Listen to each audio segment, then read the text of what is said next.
Então, 1 a 0 Fluminense diante do Galo Mineiro. Bom, vou colocar para vocês aqui algumas análises importantes do que eu vi do primeiro tempo e do segundo tempo. Tá bom? Então, o Zubeldia elogiou a estreia do Castilho, que fez o gol da vitória.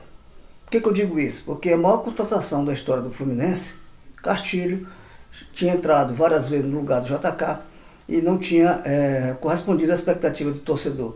Mas ontem ele resolveu marcar o primeiro gol pelo Fluminense e saiu muito feliz, tá certo?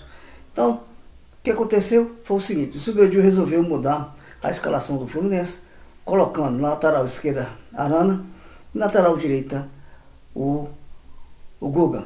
Central da zaga, trouxe de novo o Freitas, né? Não deixou o Guinness, aí retornou o Freitas como um zagueiro central e com 4 zagueiros o James.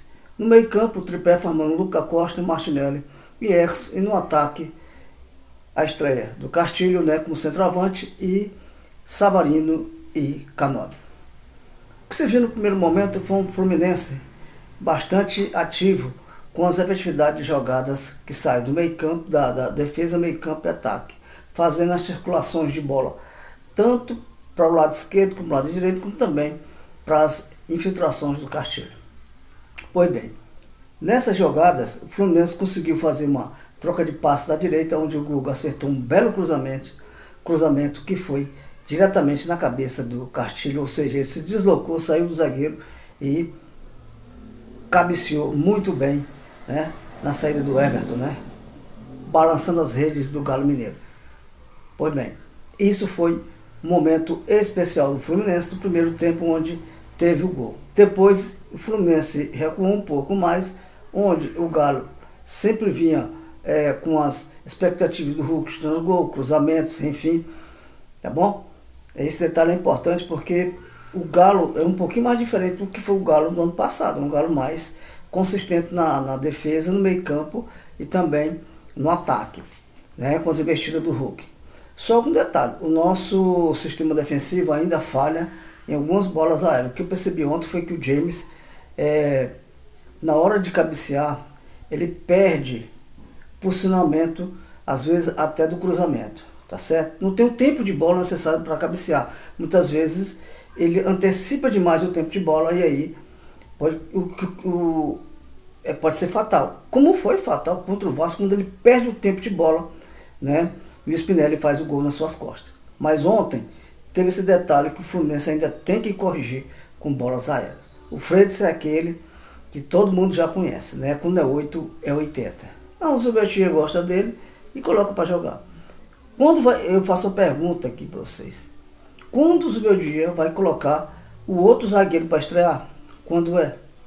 Tem que ver como é que ele vai sobressair nas atuações do Fluminense com jogos também em andamento do Campeonato Brasileiro. Não pode deixar um zagueiro também que foi contratado e ficar eternamente no banco.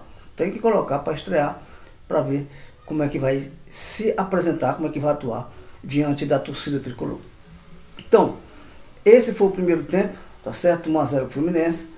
Segundo tempo, o Atlético vai para cima do Fluminense, faz algumas modificações. O Fluminense também busca sempre o ataque com Savarino, Luca Costa, Martinelli. Falar em Martinelli, para mim, foi um dos grandes destaques do Fluminense ontem. Além dele, o próprio Castilho, que foi fez o gol, e o próprio goleiro, que é o Fábio. O Fábio é fenomenal, pessoal. Fábio, se não fosse o Fábio, o Atlético teria empatado no final do jogo.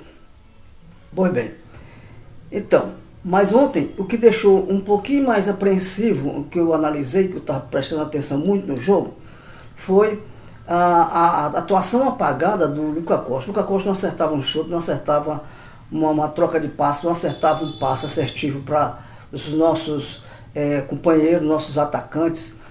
Ele queria fazer aquelas jogadas de bolas enfiadas no meio, não conseguia. Atuação apagada. Hércules, na sua condição de segundo volante, foi bem, tá ok. Mas, destacando, o Martinelli teve uma boa atuação. No lado direito, o Canóbio, como se diz, é aquele que vai e volta fazendo recomposição do lado direito. Bom, Então, Fluminense teve também outras oportunidades, mas não foram convertidas em gol.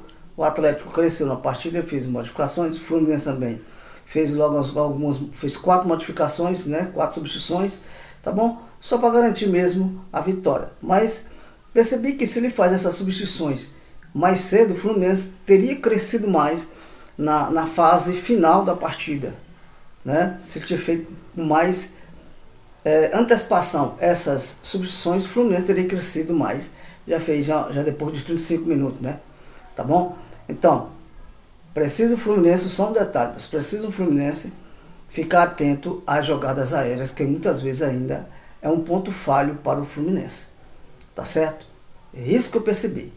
Tá bom? Aí eu faço a pergunta para vocês: René ou Arana? JK ou Castilho? Aí vocês vão comentar aí, né, pessoal? Dar resposta nos comentários do vídeo aí, na descrição do vídeo. Você faz o comentário e a gente responde. Tá bom? É uma enquete aí para vocês analisar qual jogador da sua preferência. Tá bom? Ok? Então, pessoal, vou pedir aqui uma coisa para vocês, de todo o coração: dá o like, compartilhe, faça a inscrição totalmente gratuita, tá bom? E vamos para a próxima partida, que será contra o Corinthians, quarta-feira no Maracanã. Tá ok? Saudações tricolores, bom dia.